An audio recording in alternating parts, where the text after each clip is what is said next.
tersiksa kemudian dengan pertanggungjawaban keimanan mereka yang selama ini mereka imani hanya berdasarkan kepercayaan yang diwariskan oleh nenek moyang mereka.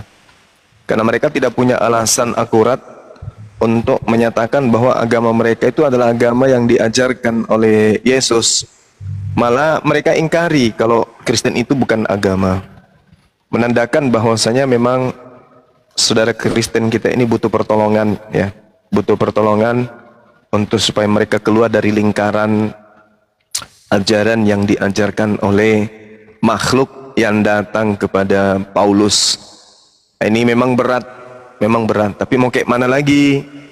Bukan kita nggak sayang saudara Kristen ini, justru karena kita sayang, makanya kita mengajak mereka untuk mengasah akal, mengasah ketajaman pikiran dan juga kebenaran kalbu di dalam menetapkan suatu keyakinan, kan gitu ya. Sekira begitu.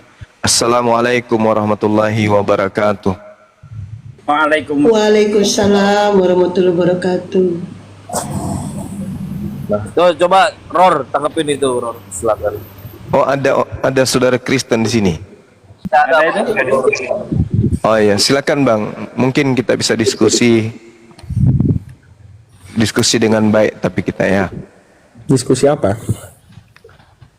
Terkait dengan makhluk yang datang kepada Paulus mengaku Yesus itu siapa?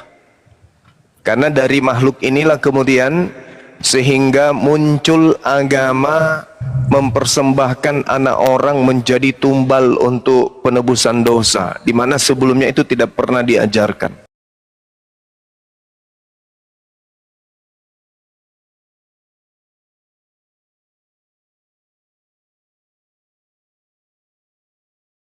Padang gurun, tiba-tiba muncul kemudian, akulah Yesus yang kau aniaya.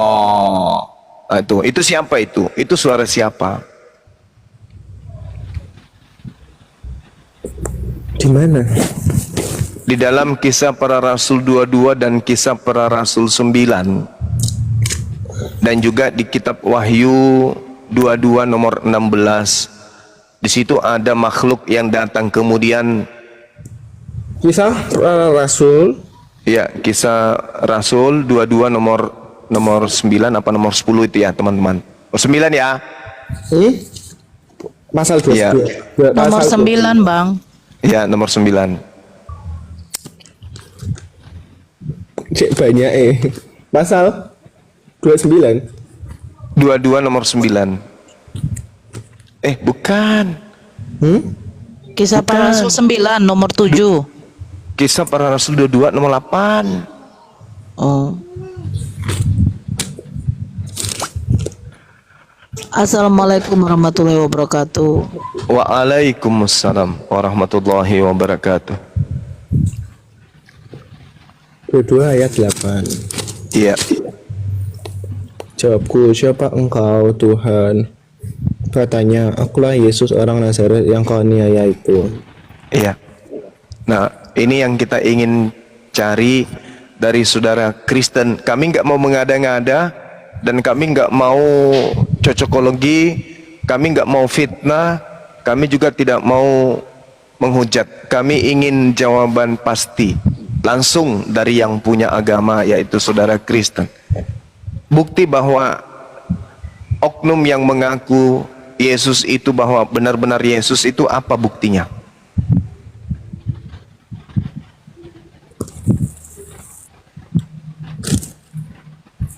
Mengaku Yesus adalah Yesus.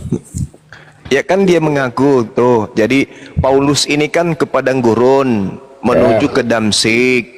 Tiba-tiba dia mendengarkan suara, akulah Yesus yang kau aniaya. Nah, untuk membuktikan nih, itu kan kejadiannya 1900 tahun lebih yang lalu ya. Nah, ini yang kita ingin tahu, keotentikan bahwa yang mengaku Yesus itu adalah Yesus itu apa?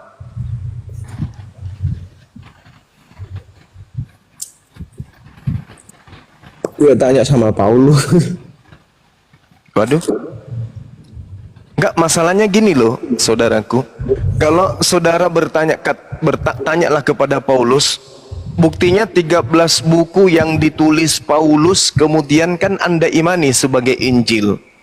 Berarti dari rangkaian inilah kemudian, masakan Anda percaya kepada 13 kitab yang ditulis Paulus sementara Anda tidak tahu bahwa yang datang ke Paulus itu betul-betul Yesus.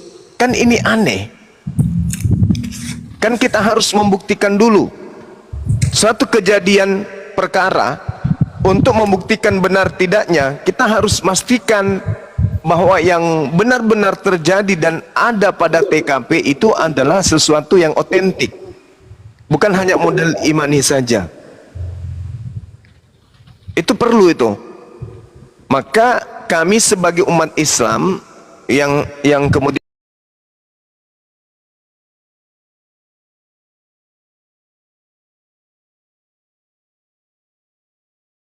kan Yesus mengatakan, nanti kedatanganku lengkap dengan daging.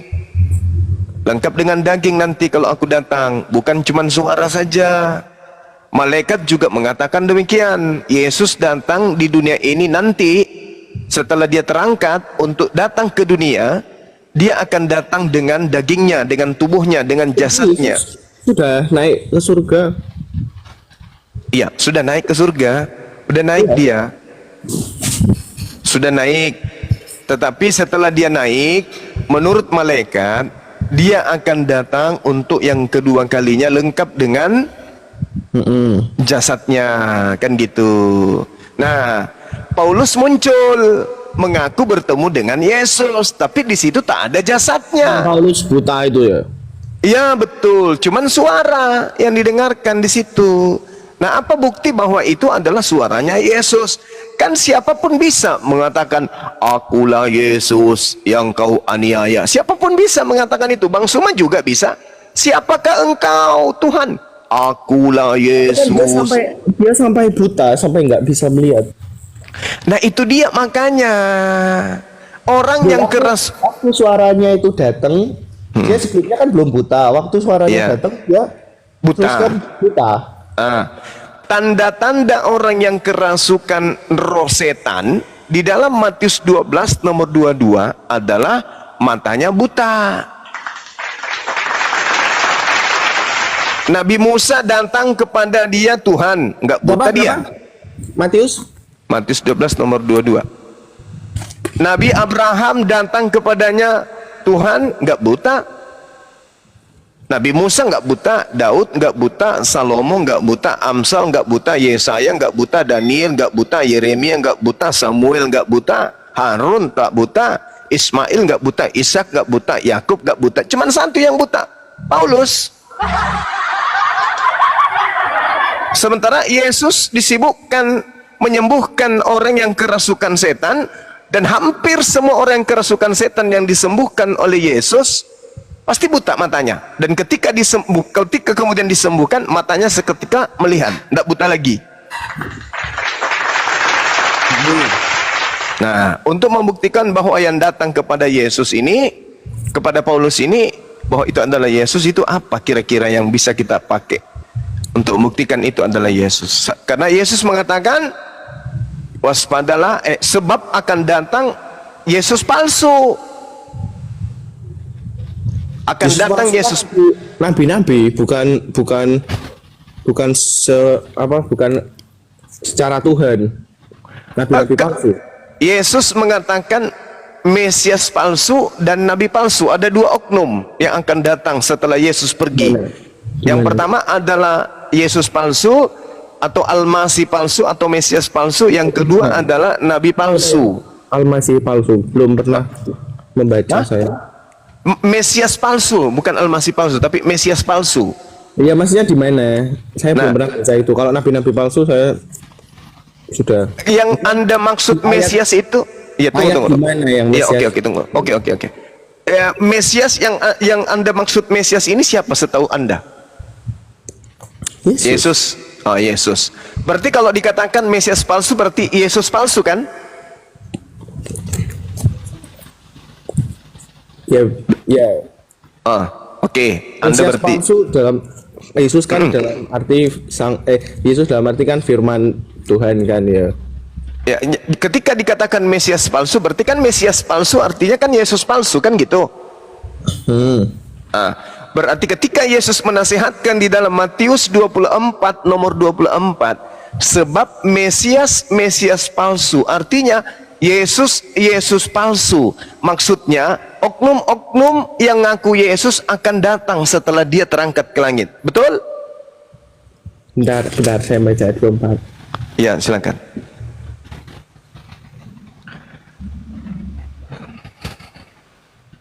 Nah, ini saya suka kalau orang mau belajar. Betul ya? Benar ya? Ya.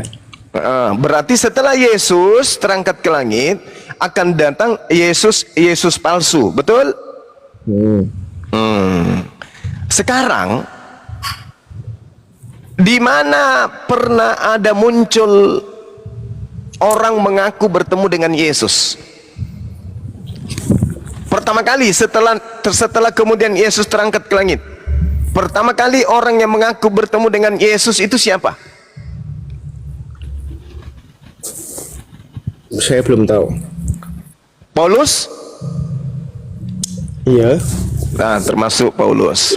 Oke, taruhlah Yesus asli yang datang kepada Paulus. Lalu kapan Yesus palsu datang? Yesus palsu ya pasti nabi-nabi palsu itu. Bukan, nabi palsu dan Yesus palsu itu beda. Bedakan antara nabi dan nabi yang digelari Mesias. Karena tidak semua nabi bergelar Mesias. Hanya Yesus yang kemudian di dalam konsep Kristen yang bergelar Mesias. Berarti yang dimaksud Mesias palsu dan nabi palsu itu adalah dua oknum atau oknum-oknum yang berbeda, kan gitu.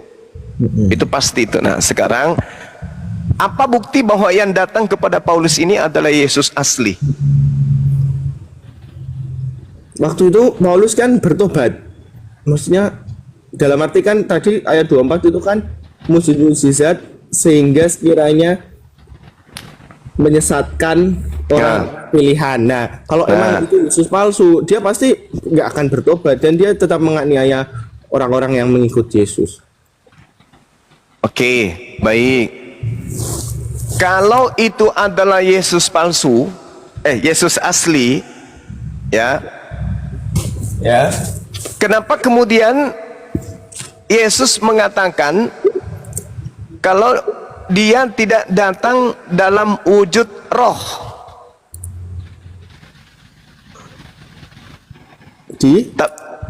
Tapi dia datang dalam bentuk jasad. Oh, waktu ntar kalau dunia mau berakhir.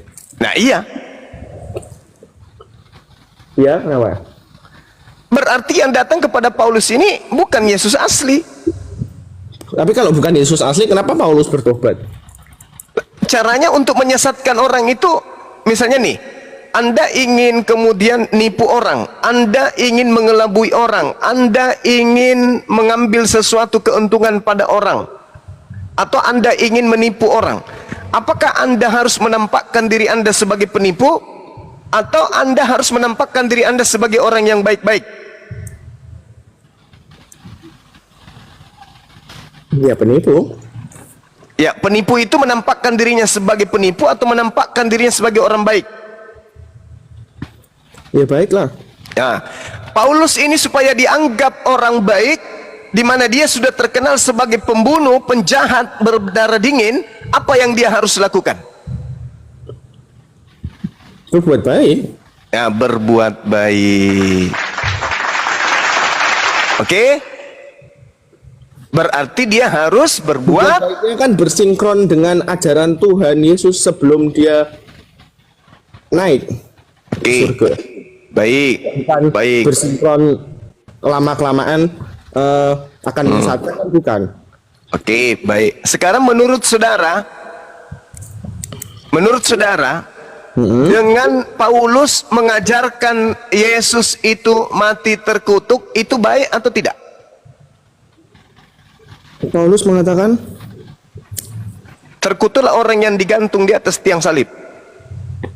Di Galatia 3 nomor 13.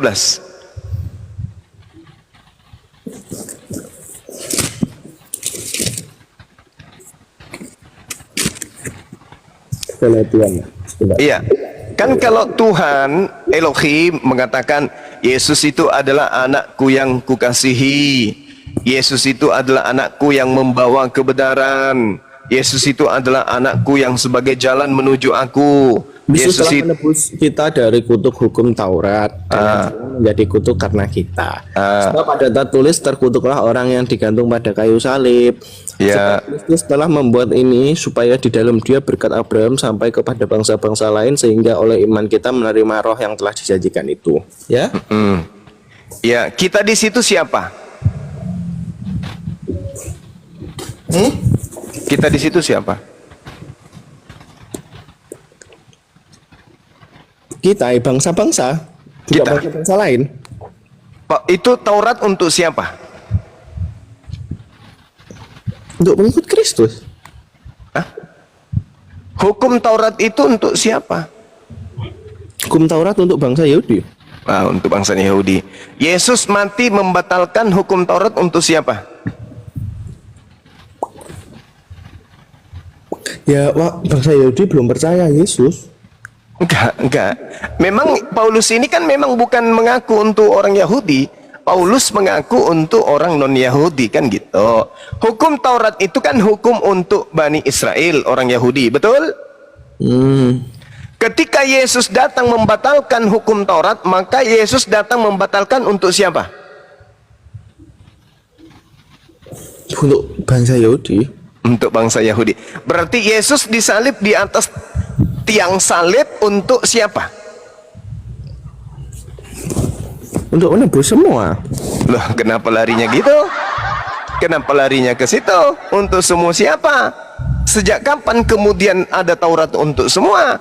Bukankah Taurat itu hanya untuk Israel? Nah, sekarang kesesatan Paulus itu di mana? Saya kasih bukti. Di dalam Ulangan 27 nomor 26, terkutuklah orang yang tidak melakukan perkataan hukum Taurat dengan perbuatan. Jadi orang yang tidak melakukan Taurat terkutuk. Menurut Paulus, justru di dalam Galatia 2 nomor berapa itu? Akhi, bantu aku akhi. Galatia 2 nomor 26 ya. Bahwa dikatakan tidak ada orang dibenarkan karena melakukan hukum Taurat. Benar nggak nih, teman-teman? Galatia 2 nomor 26 nggak? Salah nggak nih Bang Sumani? Izin koreksi Bang, nggak ada Galatia 2 sampai 21 doang. Pintar. Galatia 2-nya? Iya, Galatia 2 sampai 21 nih maksimal. Oke, baik, pintar. Nah, sekarang di mana tertulis bahwa terkutuklah tidak ada orang dibenarkan karena melakukan hukum Taurat? Ada yang ingat? Maksud saya supaya kalian tidak tidur. Makanya saya tanya. Galatia 2:17 Bang. Gitu dong. Ya, jadi teman-teman sekalian, bahwasanya itu sudah benar itu ya. Dua soalnya, Galatia 2:17 sama Galatia 3:11. Galatia 3 11. Oke, baik. Baik. Nah, di situ sudah sangat jelaskan bahwa Paulus mengatakan bahwasanya tidak ada orang yang dibenarkan karena melakukan hukum Taurat. Gimana tuh?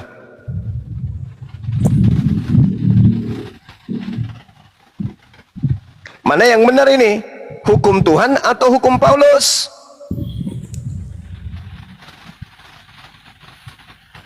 Bung? Mana yang benar? Hukum Paulus? Ya. Hukum Paulus atau hukum Tuhan? Mana yang benar? Ya, hukum Tuhan dari Paulus. Tuhan mengatakan terkutuklah orang yang tidak mempraktekkan hukum Taurat. Jadi orang yang tidak mempraktekkan hukum Taurat terkutuk. Paulus mengatakan tidak ada orang yang dibenarkan karena menjalankan hukum Taurat di dalam Galatia 2 nomor 16. Galatia 3:11. Iya, salah satunya itu. Ya. Kamu tahu bahwa tidak seorang pun yang dibenarkan oleh karena melakukan hukum Taurat. Itu kata Paulus. Karena orang yang benar akan hidup oleh iman. Berarti Tuhan salah. Anda lebih benar. Anda dan Paulus Anda lebih benar daripada Tuhan, gitu. Makanya saya tanya, makhluk apa yang datang kepada Paulus yang membombardir ajaran Tuhan? Tuhan mengatakan, terkutuklah orang yang tidak melakukan hukum Taurat. Terkutuklah orang yang tidak menjalankan hukum Taurat. Yesus mengatakan, orang yang menghilangkan atau tidak melakukan hukum Taurat akan menempati tempat terendah di dalam kerajaan langit. Berarti antara Tuhan dan juga Yesus mengatakan, orang-orang yang tidak menjalankan hukum Taurat, mereka adalah orang terkutuk, tempatnya adalah neraka. Tapi Paulus mengatakan, tidak ada orang yang benar karena menjalankan hukum Taurat. Siapa yang Anda ikuti? Tuhan atau Paulus? Waktu Tuhan belum datang kan? Hah? Waktu Tuhan belum datang ke dunia kan itu? Hah? Yesus datang di dunia. Kalau Anda menganggap dia Tuhan, di dalam pengajarannya Matius 5 nomor 19, barang siapa yang meniadakan hukum Taurat, meskipun yang nomor 19, meskipun yang paling terkecil, lalu mengajarkan kepada anaknya, istrinya, tetangganya, orang sekampung, orang sekecamatan, orang sekabupaten, orang sebangsa, maka dia akan menempati tempat terhina di dalam kerajaan Tuhan. Artinya neraka. Itu menurut Yesus. Tapi menurut Paulus, tidak ada orang yang dibenarkan karena menjalankan Taurat. Inilah bukti bahwa yang datang kepada Paulus itu adalah Yesus palsu.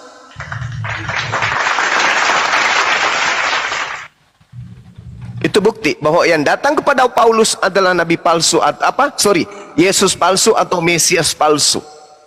Buktinya itu, Tuhan mengutuk orang yang tidak menjalankan hukum Taurat. Yesus mengatakan orang yang tidak menjalankan hukum Taurat, meskipun yang paling terkecil, akan menempati neraka. Berbeda dengan Paulus. Paulus mengatakan tidak ada orang yang dibenarkan karena menjalankan hukum Taurat. Bahkan Yesus mengatakan di dalam Lukas 16 nomor 17, lebih mudah langit dan bumi lenyap daripada setitik dari hukum Taurat itu batal. Tapi Paulus mengatakan, Efesus 2 nomor 15, dengan matinya Yesus, Yesus telah membatalkan hukum Taurat beserta segala perintah yang ada di dalamnya. Nah, inilah bukti bahwa yang datang mengaku Yesus kepada Paulus itu adalah Yesus palsu, dan Yesus palsu inilah yang kemudian mengajarkan ajaran Kristen. Maka kalian semua adalah pengikut Mesias palsu dan nabi palsu. Demikian sementara, silakan.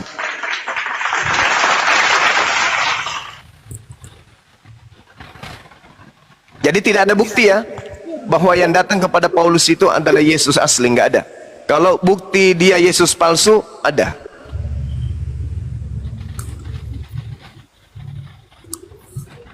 Berarti semua rusak karena Paulus ya Bang Zuma? Ya, betul. Karena di dalam nubuat Yesus Matius 24 diawali dengan Yesus mengatakan, apabila engkau melihat sang pembinasa keji duduk di mana? Di tempat yang kudus. Artinya Yesus mengatakan pembinasa keji ini nanti akan duduk sebagai rasul, menggantikan kedudukan Yesus. Dia menggantikan kedudukan Yesus, berdiri di tempat kudus menurut firman yang disampaikan oleh Nabi Daniel. Itu diterangkan di dalam Matius 24 nomor 15. Dan Nabi Daniel jelas kemudian menubuatkan adanya oknum yang datang kemudian mengajarkan sesuatu yang bertentangan dengan firman Sang Maha Tinggi. Bapak, jadi dia ini kan bapak nih, Paulus ini kan jadi bapak tuh. Sang bapak ini memiliki anak. Anaknya namanya Paulus. Timotius.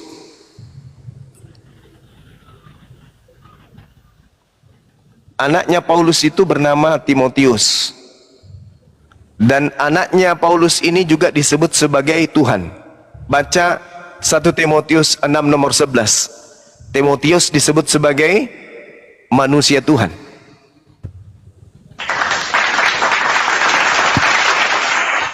Karena Paulus adalah Tuhan, maka anaknya juga adalah Tuhan.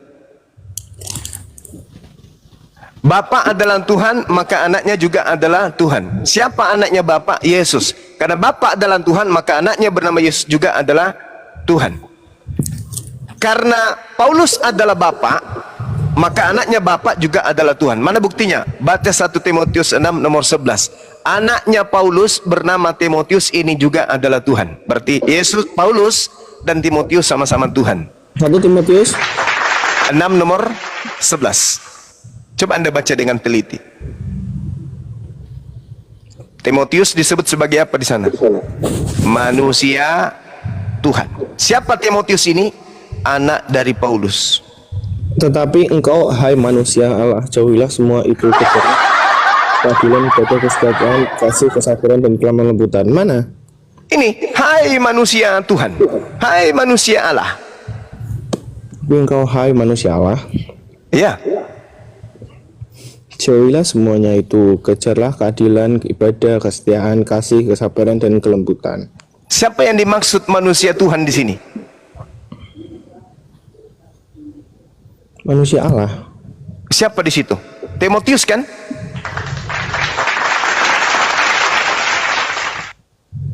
Nanti kalau dibilang, oh salah kamu menafsirkan, maksud apanya yang salah? Yang dimaksud di situ adalah manusia ciptaan Allah. Lalu kalau begitu, kenapa ruah Elohim? Kalian mengatakan bahwa Elohim itu adalah ruah. Ruah Elohim artinya Tuhan itu adalah roh. Anthropos theos berarti manusia itu Tuhan. Kan begitu? Harus adil. Nah, sedangkan Paulus mengakui bahwa Timotius ini adalah anaknya, anak rohaninya. Timotius ini adalah anak rohani daripada Paulus. Diterangkan dalam 1 Timotius. Nah, karena Paulus ini adalah bapak, maka Timotius juga adalah Tuhan. Dia juga ada bapak. Makanya Yesus mengatakan begini di dalam kitab saudara, di dalam Yohanes 8 nomor 44. Iblislah yang menjadi bapakmu, dan kamu mau melakukan keinginan-keinginan bapakmu. 1 Korintus 4 nomor 15, Paulus mengaku sebagai bapak. Oke? Padahal Yesus mengatakan, jangan kau menyebut siapapun di atas muka bumi ini sebagai bapak, karena hanya ada satu bapakmu, yaitu dia yang ada di surga atau yang ada di langit. Tiba-tiba Paulus mengaku bapak di dalam Yesus Kristus. Itulah bukti bahwa yang datang kepada Paulus itu bukanlah Yesus, tetapi Lucifer atau Helai bin Zakar alias iblis. Gitu bang. Coba anda terka diri anda dulu, raba-raba diri anda dulu. Lucifer ya, kenapa kok ajarannya banyak yang baik? Coba raba-raba diri anda dulu. Apakah anda menyembah Yesus itu baik? Baik. Siapa yang mengajarkan anda menyembah anak orang? Yesus adalah firman Allah. Itu menurut anda kan? Kita sudah menyembah Allah. Siapa bilang Yesus itu adalah Allah? Siapa bilang? Itu firman. Yang mana? Apa itu yang firman bersama-sama dengan Allah dan firman? Oke. Bukankah kita ini juga adalah firman? Yesus kan yang apa ini yang Allah. Ya, kita juga ini adalah firman, sama seperti Yesus. Mau dalilnya? Macam Kalau Matius sama Yesus, Bang Zuma bisa itu melakukan mukjizat. Yesus bisa melakukan mukjizat karena dia diberi kuasa. Ya kalau Bang Zuma juga Yesus berarti kan bisa.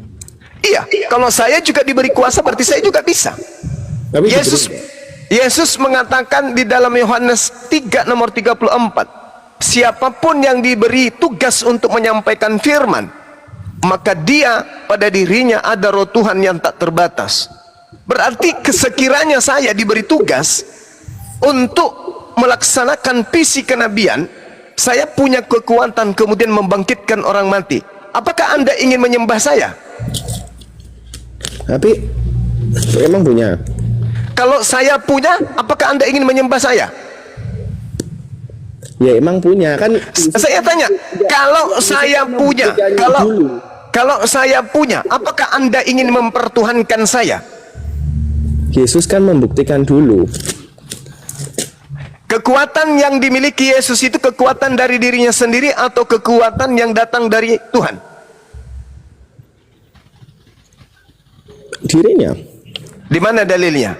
Kena kau di sini, bro. Kena di sini, bro. Oleng kamu di sini. Di mana kekuatan yang Yesus lakukan berasal dari dirinya sendiri? Kena kau di sini, bro. Dia kan Allah. Secara itu yang mengajar jelas. Yang mengajarkan Anda mengatakan dia kan Allah. Itu adalah roh yang ada di dalam tubuh Anda yang diajarkan atau yang masuk ke dalam tubuh Paulus sekarang menular ke Anda. Dia kan Allah. Itu siapa yang ngajarin kayak gitu? Ya kan emang dia Allah. Yesus mengatakan dalam Yohanes 8 nomor 42, aku datang menjadi manusia bukan atas kehendakku sendiri. Katanya dia Allah. Berapa tadi? Aku tidak. Apa? Berapa? Yohanes 8:42. Dia kan Allah. Itu kata Anda. Yang ngajarin Anda mengucapkan kata itu adalah roh yang datang juga kepada Paulus. Karena roh yang datang kepada Paulus ini akan menyesatkan banyak orang. Matius 24 nomor 24. Jika katanya Yohanes 8 ayat 42, jikalau Allah adalah Bapamu, kamu akan mengasihi aku. Ya. Sebab aku keluar dan datang dari Allah, dan aku datang bukan atas kehendakku sendiri, melainkan Dialah yang mengutus aku. Selesai. Dia kan Allah. Mana buktinya? Yesus mengatakan aku berasal dari Allah. Aku datang bukan atas kehendakku sendiri, tapi atas kehendak Allah. Berarti aku bukan Allah. Andai saja Yesus itu Allah, dia akan mengatakan aku datang atas kehendakku sendiri sebab aku adalah Allah. Tapi faktanya Yesus nggak minta dia disembah. Bagus. Tepuk tangan untuk Anda. Yesus tidak minta disembah. Enggak ada, Matius 28 nomor 20, dan ajarlah mereka melakukan segala sesuatu yang kuperintahkan kepadamu. Kenapa Anda menyembahnya? Ya kan disuruh mengikuti ajarannya. Loh, gimana ini? Gimana ini? Enggak, Di mana? maksudnya Di mana ajaran Yesus agar manusia mempertuhankan, mengibadahi, menyembah dirinya? Itu di mana? Ya. Yesus kan kembali lagi ke Yesus adalah firman. Yesus adalah firman, kata Paulus. Ya kita kalau menyembah firman. Kata Paulus, Yesus adalah firman. Kata Yesus, aku adalah manusia. Kira-kira yang benar siapa? Di mana katanya Yesus? Katanya Paulus Yesus adalah firman. Yesus mengaku aku adalah manusia. Enggak, Paulus yang bilang Yesus adalah firman. Ya tadi Yohanes yang mengatakan dia adalah firman. Gimana? Yohanes 1 nomor 1.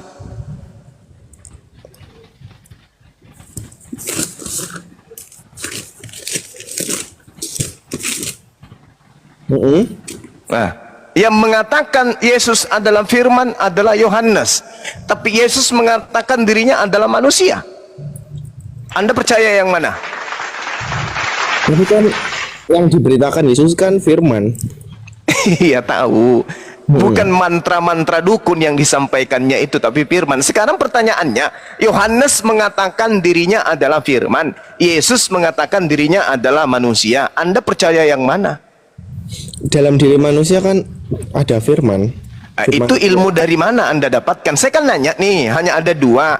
Yohanes mengatakan dia adalah firman, Yesus mengatakan dia adalah manusia. Kenapa Anda gengsi untuk mengakui pengakuan Yesus? Itu artinya Anda anti Yesus. Sudah jelas-jelas Yesus mengatakan, aku adalah manusia. Tapi Anda membolak-balikkan. Manusia Kenapa? turun ke dunia buat apa? Yesus juga. Manusia turun ke dunia. Buat memberitakan. Manusia turun ke dunia. Maksudnya gimana ini? Katanya Siapa tadi yang Anda manusia. maksud? Siapa yang Anda maksud manusia turun ke dunia?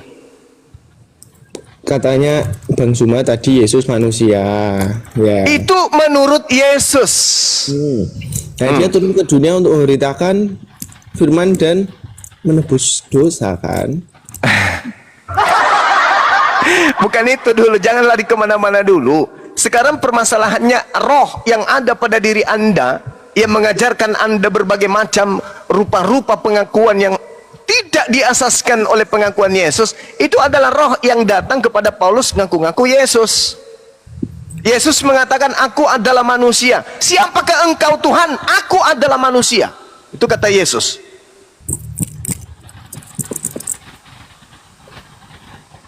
Sekarang Anda sebagai Kristen, mau ndak Anda mengakui itu, bahwa Yesus mengaku sebagai manusia? Mau Bang Suma? Tapi mutar-mutar dulu. Dia adalah firman yang datang di dalam manusia, di dalam diri manusia itu adalah firman, dia datang menembus dosa dan bla bla bla. Yang ngajarin ente siapa? Ya di firman. Nah itu dia. Yang ngajarin saudara ini adalah makhluk yang datang kepada Paulus juga. Dialah yang mengajarkan Anda kemudian untuk melakukan sesuatu tindakan yang ingin menyamai Tuhan pencipta alam semesta. Anda ingin menjadikan Yesus menyamai pencipta alam semesta. Siapa itu? Itulah yang disebut Hailale bin Zakar, putra matahari.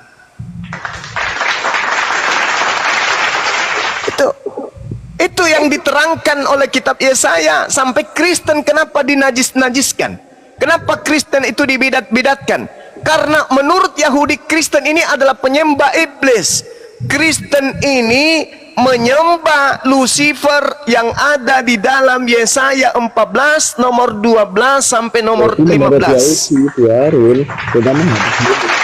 Oke, itu menurut Yahudi. Oke, bagaimana dengan menurut Yesus tentang kalian Kristen? Ya tadi Yesus adalah Tuhan. Ya itu menurut Kristen. Menurut Yesus? Ya Yesus adalah firman. Itu menurut Yohanes, sang pengarang kitab Yohanes. Yang saya tanya menurut Yesus. Menurut Yesus juga turun ke dunia kan untuk memberitakan firman. Iya, berarti dia adalah, Ya kalau Yesus secara roh kan ya nggak lucu turun ke dunia. loh. Kok Yesus secara roh maksudnya gimana? Dia kan ke dunia kan sebagai apa ini? Sebagai manusia dengan daging. Betul. Dia sebagai manusia. Terus yang menggantikan statusnya sebagai Tuhan sebagai manusia menjadi Tuhan itu siapa? Dari firman-Nya dia yang Di mana ada firman-Nya? Di mana firman-Nya mengatakan dia bukan manusia? Di mana? dari firman-Nya dia yang bersama-sama dengan Allah.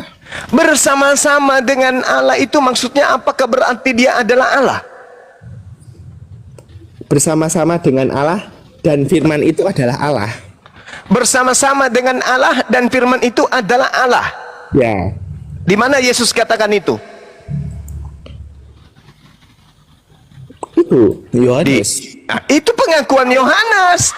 Kan Yesus mengatakan ada kesaksianku yang lebih penting dari kesaksian Yohanes. Berarti kalah yang tadi kalah. Kesaksian Yesus dia manusia, kesaksian Yohanes dia adalah firman.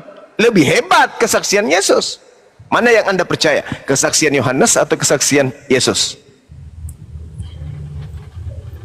Ya Yesus kan manusia yang memberitakan Enggak. Yang mana yang Anda percaya? ini manusia, Kenapa? manusia memberitakan Kenapa? firman, dan firman Kenapa itu Kristen adalah ini, hampir seluruh Kristen ini seakan-akan menjadikan Yesus ini manusia bisu? Loh, Yesus adalah Yesus kan manusia dia memberitakan firman. Iya. Dan firman itu dari Firman itu. Allah. Dan Allah Firman itu apa? Firman itu adalah Allah, bersama Allah. Di mana Yesus mengatakan itu? Yesus kan tidak bisu. Di mana Yesus berkata demikian? Kenapa Yesus ini seakan-akan dia diinjak kepalanya supaya nggak ngomong? Kenapa Anda lebih mengedepankan yang lain daripada Yesus? Bukankah Yesus itu punya hak bicara?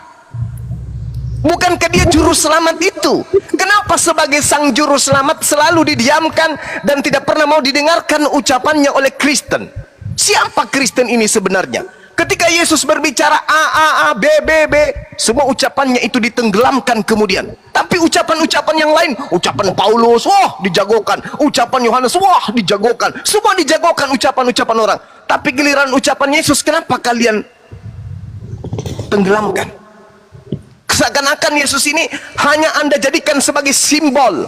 Yesus hanya sebagai aksesoris. Yang sebenarnya yang Anda ingin jual itu adalah Lucifer. Kenapa Yesus seakan-akan orang bisu? Yesus mengatakan ada kesaksianku yang lebih penting, yaitu bahwa semua mukjizat, semua kekuatan, semua tanda-tanda yang aku perlihatkan, yang aku kerjakan, semua itu yang bersaksi bahwa aku adalah utusan Tuhan. Kenapa itu tidak dijadikan sebagai simbol keagamaan? Bahwa Yesus mengaku dia adalah utusan Tuhan. Kenapa? Kenapa justru Yesus Tuhan yang dijadikan simbol? Padahal itu bukan ajaran Yesus. Firmannya Yesus berkata, Hah? Yesus menyembah Tuhan. Yohanes 4:22. Yesus berdoa kepada Tuhan. Matius 26 nomor 39. Yesus memohon, meratap tangis kepada Tuhan. Lengkap dalilnya di dalam kitab saudara. Kenapa itu tidak dijadikan sebagai patokan? Katanya dia jalan, dia adalah kebenaran, dia adalah hidup. Tapi kenapa bukan jalannya yang dilalui oleh Kristen? Kenapa justru yang dilalui itu ajaran Paulus? Karena yang datang kepada Paulus itu hanyalah Yesus palsu. Itu jawabannya. Yang mengajarkan Kristen itu adalah Mesias palsu. Dialah sang putra matahari atau Lucifer sang bintang timur. ya tadi Yohanes 4 ayat 22 kan. Itu kan tulisannya sampai 25 kan ada itu. Apalagi? Aku tahu yang bahwa Mesias akan datang. Itu juga Kristus. Apabila ia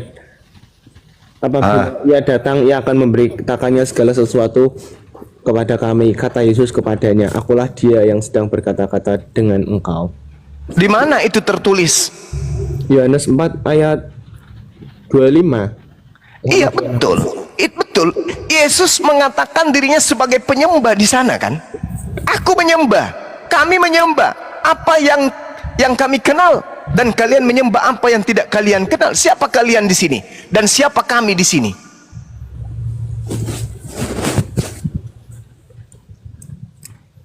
Kalian tuh Oten, kami Yesus dan pengikutnya.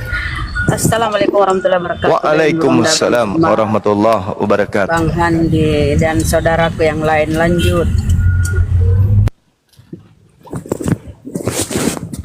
Oke, jadi Yesus itu bukanlah siapa-siapa. Dia hanya nabi. Dia hanyalah rasul yang datang kepada Bani Israel, mengajarkan Bani Israel kembali kepada hukum Tuhan, yaitu Taurat. Sedangkan Yesus yang kalian imani adalah Yesus yang datang mengaku kepada Paulus sebagai Yesus, dan ajarannya kemudian bertentangan dengan ajaran Yesus yang asli. Oke? Sampai di sini paham? Ya, itu menurut Bang Zuma ya. Itu bukan menurut saya, Cak Ayu. Itu menurut Yesus. Matius 7 nomor 15 sampai nomor 23. Yesus berkata kepada murid-muridnya, waspadalah kepada nabi-nabi palsu. Kenapa orang ini disebut nabi palsu? Karena dia sudah bertemu dengan Yesus palsu. Apa buktinya? Pengikut dari nabi palsu ini nanti akan memanggil kepada Yesus palsu ini sebagai Tuhan. Tuhan, Tuhan, Tuhan. Coba Anda baca Matius 7 tuh. Lengkap satu perikop nomor 15 sampai nomor 23. Baca, pahami, resapi, dan maknai, dan kemudian ketahui. Lalu Anda jabarkan apa yang Anda petik dari penjelasan Yesus kepada pengikutnya. Waspadalah kepada nabi-nabi palsu yang datang kepadamu nyamar seperti domba, padahal dia adalah serigala yang buas. Dari buahnya kau akan mengenal dia. Buahnya salah satunya memanggil aku Tuhan, bermujizat pakai namaku, mengusir setan pakai namaku, bernubuat pakai namaku. Siapapun yang melakukan semua itu adalah buah-buah dari pengajaran nabi palsu. Saya mau tanya, misalnya kan tadi katanya kan Yahudi nggak mempercayai Yesus kan? Tidak mempercayainya sebagai apa? Kalau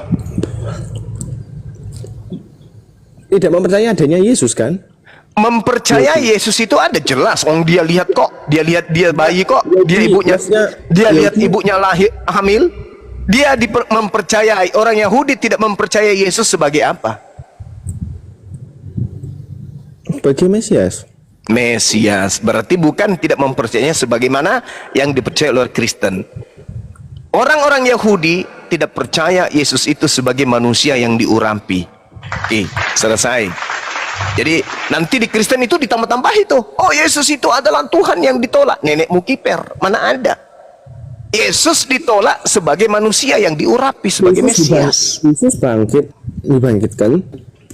Bangkit dari kematian itu adalah tanda bagi angkatan jahat. Itu mukjizat Tuhan bagi angkatan jahat yang tertera di dalam Matius 12 nomor 38 sampai nomor 40. Jangan ditambah nomor 38 sampai nomor 40.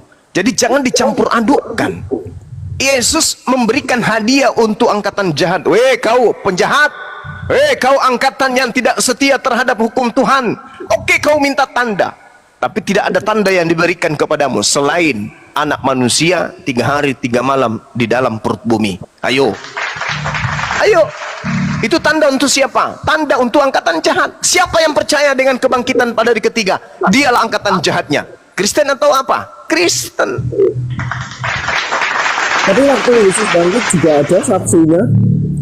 Itu belum tentu Yesus. Itu bisa jadi oknum lain. Oknum lain kok bisa masuk surga? Kalau dia emang jahat, dia diangkat, dinaik ke surga kan? Yang mengatakan Yesus tidak naik ke langit itu sopo. Yesus memang terangkat ke langit. Terangkat dia. Yang jadi masalah ini, Yesus mengatakan ciri-ciri angkatan jahat itu akan membawa simbol tanda Yunus. Apa itu? Bangkit pada hari ketiga. Hei, magani aku mapakkuniro. Gimana punaka meminjau? Nah, siapa yang mau tanggung jawab? Baca coba Matius 12. Kebangkitan hari ketiga itu adalah tanda untuk mereka sang angkatan jahat. Angkatan jahat artinya angkatan yang akan masuk ke dalam neraka. Di mana tertulis? Matius 13 nomor 50. Ngeri, ngeri. Orang-orang yang percaya kepada kebangkitan hari ketiga adalah orang-orang yang akan dilemparkan ke dalam api neraka yang menyala-nyala. Ngeri bang, ngeri. Ngeri itu. Magani aku mapakkoniro. Ngapa yang pernah kamu manja? Mati meja. Mati meja. Angkatan jahat itu angkatan Paulus. Orang yang bernama Paulus, kamu pakai mikrofon sebesar-besarnya suruh teriak di Yerusalem. Abad pertama, abad kedua, abad ketiga, abad keempat, suruh sampai hari ini, suruh Paulus teriak di sana. Wahai orang Yahudi, dengarkanlah, aku ini rasul Yesus bangkit pada hari ketiga. Tertawa orang Yahudi, tertawa sampai mencret, tertawa. Kenapa? Karena kebangkitan hari ketiga itu hanya dibuat oleh Tuhan sebagai mukjizat untuk orang-orang yang menolak kenabian kerasulan Yesus. Makanya Paulus mengatakan, aku diutus kepada non-Yahudi. Galatia 2 nomor 8, Galatia 1 nomor 15. Jadi kemana Paulus ingin menjajakan Yesus bangkit pada hari ketiga mengalahkan sang maut? Kemana Paulus menjajakan itu? Ke Yahudi? Nehi merica katum merajahe. Tidak, Bang. Itu dijualnya kepada orang Roma. Orang Roma kaget. Hah? Masa? Oh, dewa Hercules, dewa Zeus, sang Hercules, sang putra matahari telah datang. Dia bangkit pada hari ketiga. Jadilah Romawi Yunani ini penyembah-penyembah Yesus. Ayo.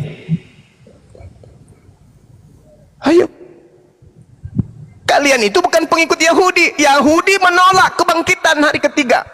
Hanya Roma yang menerima ajaran itu. Kenapa? Karena yang mereka terima. Itu Yahudi enggak, apa maksudnya, Yahudi percaya waktu Yesus mati aja.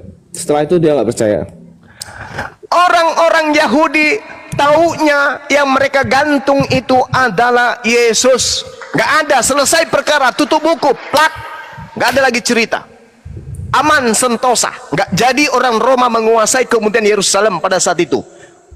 Waktu berjalan, plak plok plak plok plak plok plak plok plak plok plak plok, tiba-tiba muncul orang bernama Paulus, ngarang cerita bertemu dengan sosok bernama Yesus di padang gurun. Siapa yang percaya? Yahudi. Nih, mata saya kok cungkil. Nggak ada orang Yahudi percaya. Bahkan kalau Anda membaca Kisah Para Rasul 21, orang-orang Yahudi teriak apa? Orang Israel, tolong! Inilah dia manusia penyakit sampar yang dimana-mana telah menyesatkan orang Yahudi, yang dimana-mana telah menolak hukum Taurat kita. Aku tidak akan makan, aku tidak akan minum sebelum aku membunuh Paulus. Baca Kisah Para Rasul 21. Jadi Paulus ini mengaku pada tahun 50 kemudian, selisih berapa tahun? 20 tahun baru muncul karangan-karangan Paulus. Aku bertemu dengan Yesus di padang gurun, aku bertemu dengan Yesus dalam bilik Taimeong. Itu karangan-karangan itu. Kemudian karangannya dijual kepada Bani Israel, dijual kepada suku Lewi. Enggak, dijual kepada orang Benyamin. Tidak, dijual kepada Nat. Tidak, dijual kepada Yusuf. Tidak, dijualnya kepada Roma, penyembah dewa matahari. Makanya dalam kitabnya orang Yahudi dikatakan, Hailale bin Zakar, kau naik ke langit ingin menyamai Tuhan, lalu kemudian Tuhan mencampakkanmu ke bumi. Setelah dia di bumi, dia mencari siapa yang bisa aku jadikan sebagai tentara-tentara. Wah, salah satunya muncul Paulus. Ini Paulus cocok, Paulus ini paling cocok. Lucifer mengatakan, ini paling cocok ini. Apa buktinya bahwa dia dipilih oleh Lucifer? Anda baca Kisah Para Rasul 16 nomor 16 sampai nomor 18. Ayo buruan sebelum hilang. Buruan. Ya, Sebelum hilang direvisi semua yang dibawa. Buka Bible Kisah Para Pewarta 16 nomor 16 sampai nomor 18. Silakan buka sebelum hilang, sebelum diganti lagi. 16. Iblis di sana teriak, "Oi manusia, apa kabar?" Rasul. Kisah Para Rasul 16 nomor 16 sampai nomor 18. Manusia, semua perhatikan ke saya. Paulus ini adalah utusan yang maha tinggi. Dia yang akan mengantarmu kepada jalan keselamatan. Cahayu. Hebat kali lah si setan ini teriak-teriak promosikan Paulus. Ini buktinya bahwa Lucifer ingin menjadikan Paulus ini sebagai tangan kanan, tukang kampanye, supaya Paulus ini mengajarkan manusia sedunia anak keturunan Adam menyembah kepada Yesus. Makanya Yesus mengatakan apa setelah dia masih hidup? Sebelum dia terangkat ke langit, waspadalah kepada orang Farisi waspada jugalah kepada bom-bom, dan jangan lupa waspada kepada ragi orang Farisi. Paulus mengaku orang Farisi di mana? Filipi 3. Aku adalah orang Farisi. Ente harus diwaspadai kalau begitu. Tapi orang Kristen kagak, bukan mewaspadai. Paulus mengatakan waspadalah kepada orang Farisi. Paulus mengatakan, orang Kristen mengatakan apa? Buat apa? Orang Farisi itu kan rasul kami. Paulus itu kan rasul kami yang paling baik, yang paling mulia. Yesus mengatakan waspada, ente lalu mengatakan, oh enggak, dia itu adalah orang baik, dia itu adalah orang yang mengajarkan kami kepada keselamatan. Nenek lu kiper. Yesus mengatakan waspada, ente malah jadikan dia rasul.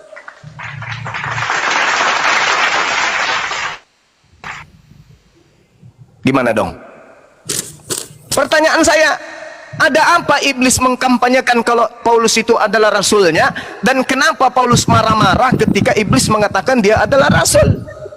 Harusnya Paulus ini kalau orang benar, harusnya dia mengatakan haleluya. Ternyata iblis sekarang sudah bertobat, dia sudah pada jalan yang benar. Kenapa? Dia sudah mengakui bahwa aku adalah rasulmu ya Tuhan. Itu, tapi tidak. Enyahlah kamu, dalam nama Yesus kutunjang pantatmu wahai iblis. Apa-apaan? Harusnya Paulus itu berterima kasih. Pertama, iblisnya bertobat. Kedua, iblisnya mempromosikan kerasulannya. Dia malah marah. Dalam nama Yesus kutunjang pantatmu wahai setan iblis. Sesama teman kok main tunjang-tunjangan, kayak mana ini? Maka muncul permasalahan kemudian, siapa yang datang kepada Paulus ini ngaku-ngaku sebagai Yesus? Itu loh, itu yang harus diselesaikan.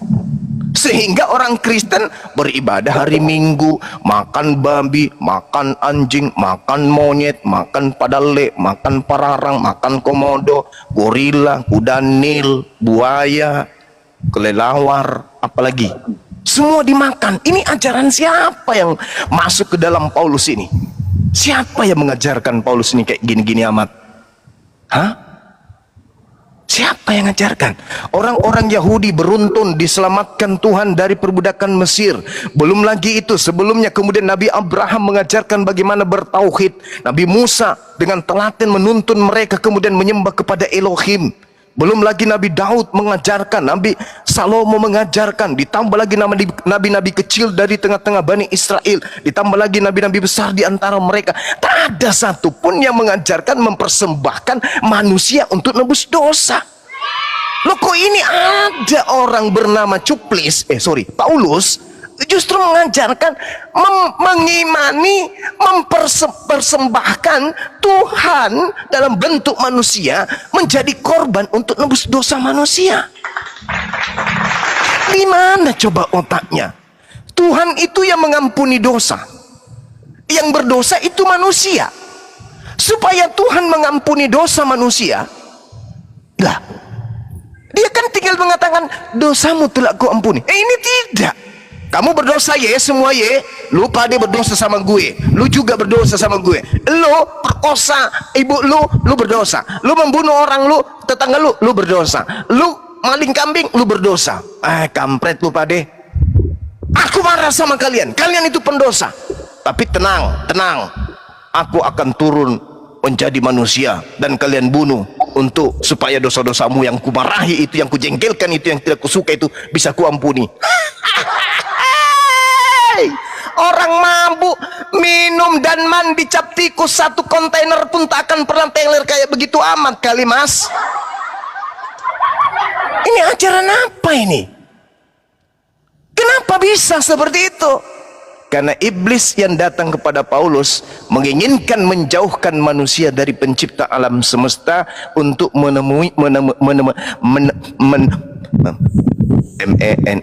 menemaninya masuk ke dalam neraka. Ribet amat sih.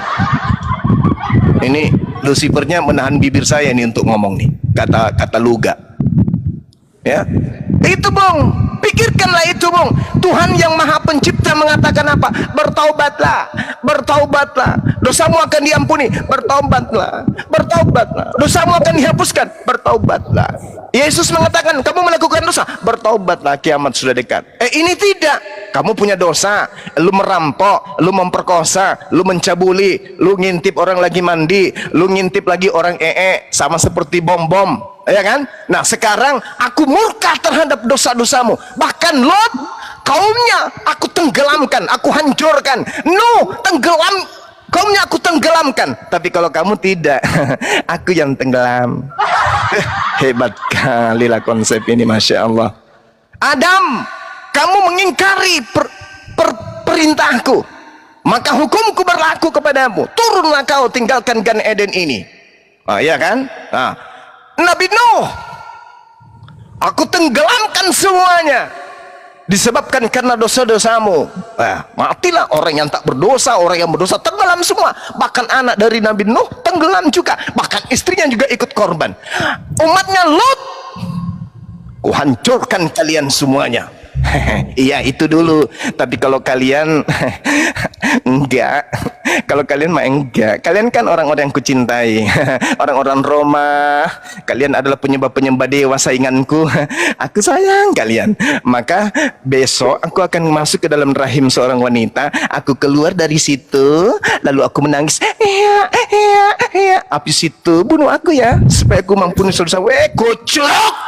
Ajaran hewan, ajaran binatang yang tidak rasional. Terus kapan kalian bisa sadar kalau begini terus? Kalau hanya percaya kepada setan yang datang kepada Paulus, kapan kalian bisa tersadarkan? Ayo. Makanya untuk membuktikan bahwa Bang Suma salah, Bang Suma keliru, buktikan kalau yang datang kepada Paulus itu adalah Yesus. Sederhana kan? Mana buktinya? Mana? Woi, pendeta turun. Keluar kau dari gereja. Jangan cuma di situ. Keluar, hadapi kita. Mana? Buktikan kalau itu adalah Yesus. Nah, keluar kau. Jangan cuma berdasi, pakai jas, nantang-nantang Bang Suma, tapi di gereja nggak berani masuk di sini. Naik ke sini, naik. Jangan cuma jemaatmu yang udah tahu apa-apa kau suruh maju. Kau yang ke sini. Gilbert, pendeta Leo Anaconda, maju ke sini. Nih, naik ke sini.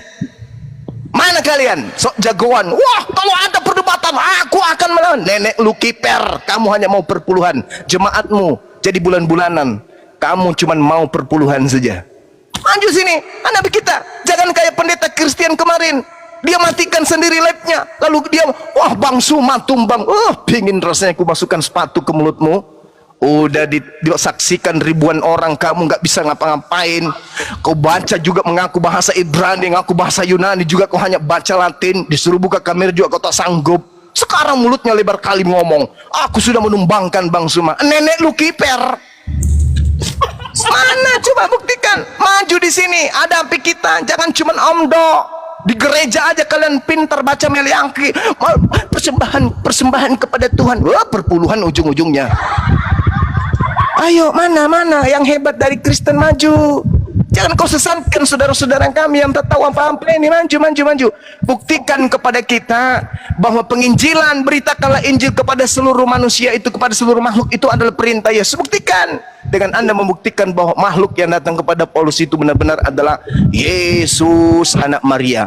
Tapi selama tidak bisa dibuktikan, selama itu juga kalian akan seperti ini. Jadi bulan-bulanan dari apologet Islam Indonesia. Saya kira begitu. Jangan sampai kesedihan ini berlarut-larut. Kita menginginkan kemudian saudara ini tersadarkan. Adalah mustahil pencipta alam semesta datang menjadi manusia, mati dibunuh manusia. Mustahil. Dan itu tidak pernah diajarkan kemudian oleh para nabi. Nah, dari mana ajaran itu? Dari makhluk yang datang kepada Paulus. Gitu saudara Koror. Saya rasa Anda saudara saya yang baik dan Anda belum sanggup untuk membuktikan itu. Ya, saya serahkan kembali forum ini kepada sahabat-sahabat yang lain. Saya sementara bikin kopi campur masako, soalnya saya lagi oleng. Oke? Dilanjut, Mang Andi. Ya. Semoga kopi campur masakonya itu bisa dinikmati oleh semua orang. Karena racikan-racikan Bang Juma kopi campur masako ini sepertinya udah banyak diminati orang. Kira-kira yang bisa membuka toko warung kopi campur masako silakan hubungi kami.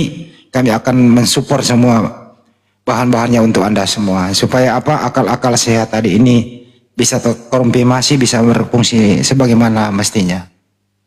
Tuhan capek dari surga mengampuni dosa manusia, tapi manusia di bumi masih berdosa terus, sehingga Tuhan memutuskan untuk turun ke bumi, mengampuni dosa dengan sendirinya, dia yang dikorbankan. Hebat Tuhan Anda ini bro. Semoga roh-roh jahat di dalam diri Anda itu segera dikeluarkan. Kembalilah fungsikan akal Anda. Hai orang-orang yang masih menuhankan anak orang, berhentilah menyembah sesama manusia. Itu peringatan keras buat Anda semua, siapapun di sana. Wih, pergi dia, kan baru saya ngomong bentar pergi dia. Gimana dong? Wah, nggak dihargainya Bang Handi. Aduh, Aduh. nggak dihargainya Bang Handi. Aduh. Aduh. Ya udahlah, kalau begitu juga saya istirahat. Saya mau minum kopi campur minyak rem. Nggak dihargainya Bang Handi. Aduh, nggak sopan itu bocil ya. Kalau Bang Juma itu ramuannya kopi Masako, saya kopi campur minyak rem. Ada yang mau coba buka kedai kopi dengan minyak rem, hubungi saya. Jangan sampai nggak jadi Bang Handi. Mau buka warung kopi di sana? Enggak, Menunya- Bang Handi jangan sampai nggak jadi Menunya bikin. kopi minyak rem 25.000, kopi Masako 30.000. Bang Handi aja. Bang, aku pengen lihat. Coba Bang Handi on cam. Coba praktekin. Kopi campur minyak rem ya? Iya, coba Ntar dulu, on cam. ntar dulu gua ambil kunci dongkrak dulu bentar. Alasan dah kayak hotel, alasan. Alasan dah kayak Ya kan harus hotel. ambil kunci dongkrak dulu, dongkrak mobilnya baru ambil minyak remnya. Alasan dah kayak hotel. Ayo, pasien selanjutnya silakan naik. Oke, mati balik katanya. Mati mija. Mati balik. Mati mija. Padahal meja benda mati, tapi dia bilang mati sama Bang Juma. Oke, itulah tadi kita dengarkan tausiah dan Ntar dulu masih ada kalau Bang Ardiansa itu kopi campur Kalpanax kalau dia. Kalau iya ya, serah kalian lah. gimana ya? Menunya enak loh, kopi Kalpanax, kopi minyak rem, kopi Masako. Kira-kira yang laku yang mana kalau buka toko kedai kopi ya? Ada nggak yang mau jadi ini ya, owner nih? Ntar aku yang jaga. Kalau pakai bodrek lama larutnya. Kita butuh yang bener-bener yang udah diaduk gitu.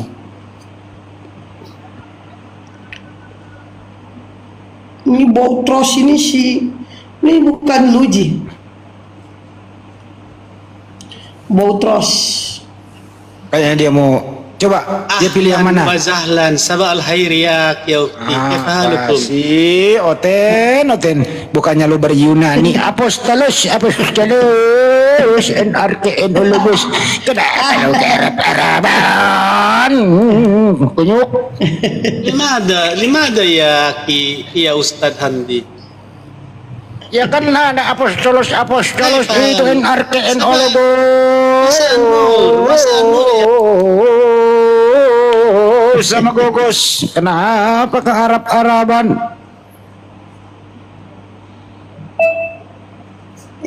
Lebih nyaman di Arab-Araban Bang Andi. Orang kayak Oke. gitu Orang itu orang gila dinaikin itu. Aku mana tahu dia gila. Mana tahu dia waras tadi.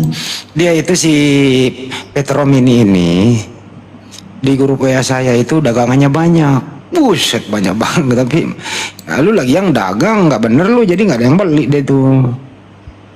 Dagang apa aja dia? Macam-macam, ada ramuan herbal, daun kelor dicampur sama daun buah arah. Siapa yang mau beli? Nah, ramuan herbal kayak gitu. Mending beli skincare, jelas. Jangan lupa skincare. Malas aku promosi pesan-pesan produknya belum ada. Tuh, Assalamualaikum warahmatullahi wabarakatuh. Waalaikumsalam Waduh, warahmatullahi. kenapa ada lagi suara tukang orang masuk itu. nih? Itu sih itu. Onyot. Ya udah, untuk yang ada di live chat semuanya ya, kami masih terus usaha daripada Apologet Islam Indonesia Skincare. Jadi kalau ingin membeli skincare ya hubungi aja deh langsung ke Bang Juma Store atau ke Bunda Blokir atau ke Bunda Rahma atau ke Dek Sadli langsung gitu ya. Sebagian keuntungannya itu masuk dalam rekening API sebagai pergerakan kami. Ya, jadi ini bukan semata-mata unsur bisnis, tapi ini usaha API gitu loh. Jadi memang yayasan itu perlu usaha, keuntungan buat pergerakan kami, itu saja sih ya teman-teman semuanya ya. Kemarin ada netizen beli skincare langsung dia pakai, salah pakai dia. Lagian nggak dikasih tahu cara pakainya. Jadi dia ambil gelas, ada kan nampak macam Nggak, tuh itu nggak ada. diramu, dimasukin, diaduk, campur masako, terus kopi diminum, woi langsung sembuh. Nah, lain kali beritahu dong, itu bukan untuk diminum, obat luar, itu loh. Orang juga udah tahu skincare itu obat luar. Wah. Ya tapi kenapa dimasukin di gelas, diaduk, diminum? Sejak kapan skincare jual itu minum-minuman? Mate Mija. Yo ya, pasien selanjutnya silakan naik. Sebenarnya ada yang mau mualah tapi nggak nampak-nampak. Aku tengok dia. Aku bilang nanti aku live ini naik aja.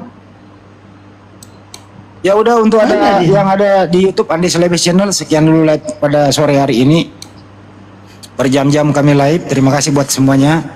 Sekiranya ada kata yang hilap, mohon kami dimaafkan. Sekiranya masih ada sisa-sisa akal yang bisa difungsikan, ya pakailah itu, fungsikanlah. Ngomong berapa persen? Karena tanpa akal iman tidak bisa begitu saja, karena perlu masuk akal dulu baru bisa iman. Jangan imani saja. Berpikirlah sebelum Anda dipikirkan. Mandilah sebelum Anda dimandikan. Sholatlah sebelum Anda disolatkan. Bergegaslah sebelum Anda dipapa. Gitu ya. Tidurlah sebelum Anda ditidurkan. Ngomonglah sebelum saya sudahi. Terima kasih. Assalamualaikum warahmatullahi wabarakatuh. Oke, sebenarnya teman-teman ada dua orang yang mau mualaf, tapi yang satunya menunggu waktunya. Yang satu ini tadi aku bilang kalau aku live, nama akunnya ini ya, coba diperhatiin. Ella, nama akunnya Ella. Itu. Siapa tahu dia ada di bawah, suruh naik aja. Terus satu lagi siapa ya? Mudah-mudahan ya, Masya Allah, kita nantikan yang mualaf ya. Semoga setiap hari banyak yang mualaf, menerima Islam. Artinya apa yang disampaikan oleh guru-guru kita tersampaikan dan ada banyak orang mau menerima kebenaran. Ingat, kebenaran datangnya daripada Allah. Guru-guru kita Salah ngomong hanya lagi itu. menyampaikan. Salah ngomong lagi. Bukan mudah-mudahan, mudi-mudihin. Kalau mudah-mudahan itu buat di sana. Kalau mudi-mudihin buat diri sendiri. Mudah-mudahan ngadi Bang Adi. Bahasa Oteng kayaknya itu. Ngadi banget. Oh ya, ada Bang Riko itu mau. Bang Riko gimana Bang Riko? Sehat?